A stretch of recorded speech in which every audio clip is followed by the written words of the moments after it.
On the way back from Lewis's funeral, my mom told me to start packing. She waited until the day before we left to tell Edie. I'm not sure if she wanted to make it easier or harder. I wish we'd stayed. But I understand why we left.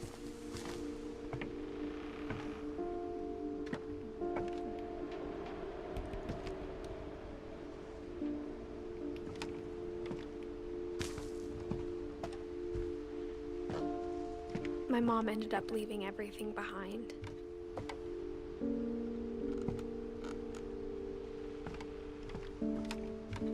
What happened that night had been coming for a long time. Maybe it should have come sooner.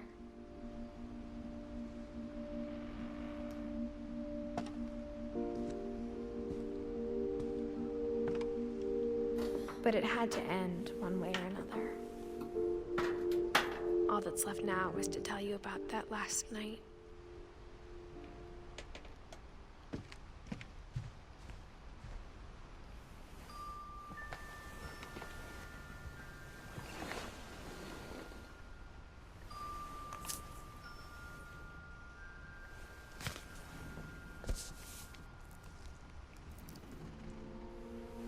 That whole last day, Edie just watched us pack and didn't say a word.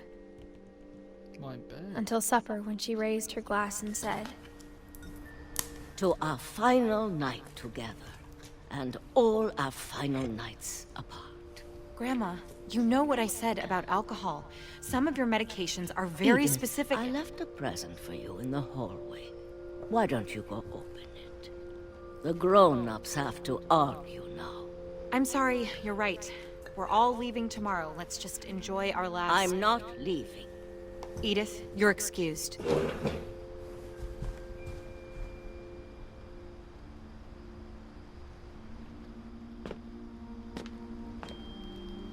the power had been shut off that morning, but Edie always had plenty of candles.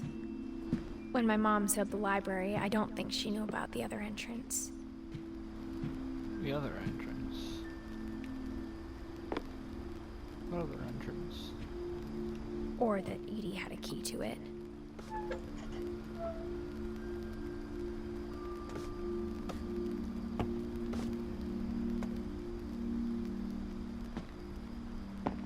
That thing you're afraid of isn't going to end when you leave the house.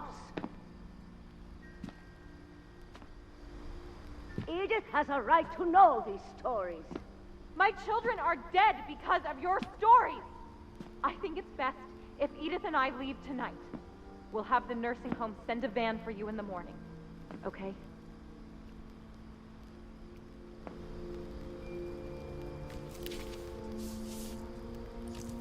Dear Edith, there's so many stories I wish I could tell you, but there's only time for one. This is about what happened on the night you were born. That night, the tide went way, way out. It was the first and last time I ever saw the old house aground. There'd been an earthquake out in the middle of the ocean. They called it the lowest tide in 1,000 years. God, it smelled awful. You know, I've seen that house every day of my life.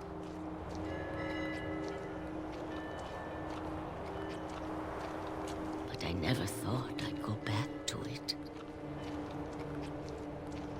When the fog rolled in, I lost my way.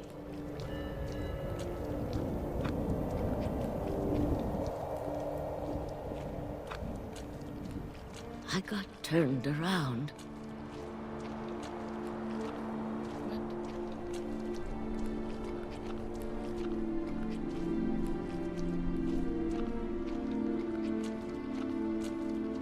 I started seeing things.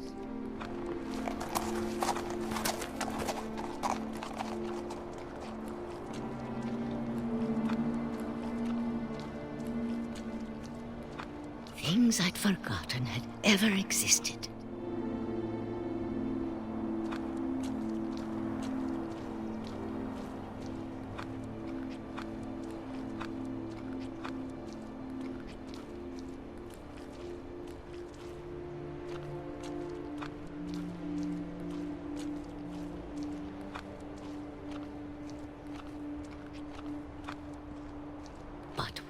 I saw them, they felt like old friends. That night, a lot of things came back to me. Or maybe I came back to them.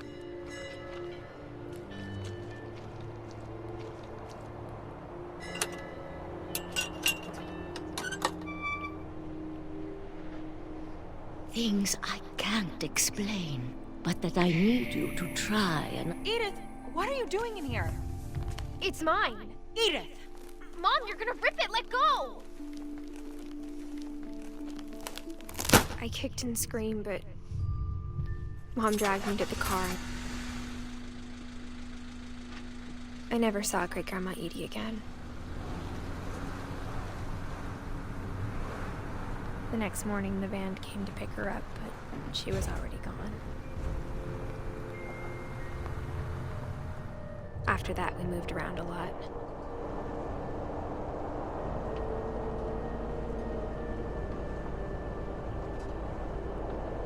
We both tried to make the best of it.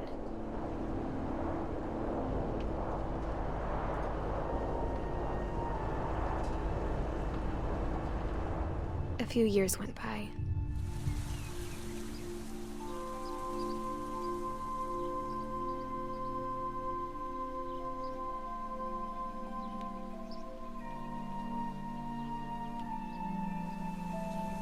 My mom didn't like to talk about it. But she started getting sick a lot. The rest happened pretty quickly.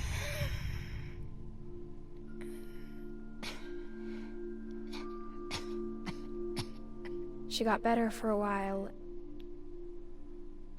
and then she didn't.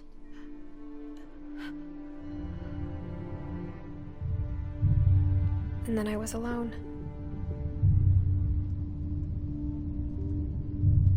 The last Finch left alive.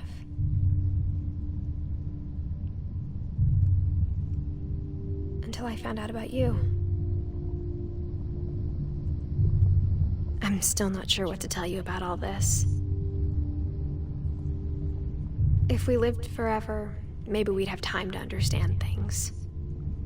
But as it is, I think the best we can do is try to open our eyes. And appreciate how strange and brief all of this is. This journal was supposed to be for you.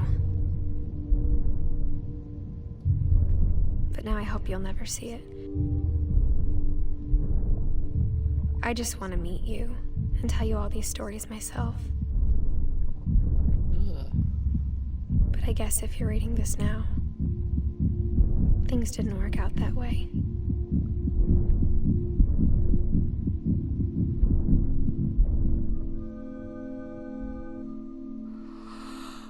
This is where your story begins. I'm sorry I won't be there to see it. It's a lot to ask, but I don't want you to be sad that I'm gone. I want you to be amazed that any of us ever had a chance to be here at all. Good luck. Damn.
pictures of kids.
Okay guys, well, it's all finished.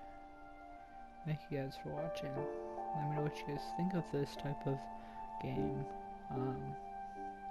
See you guys in the next one, whatever that game may be.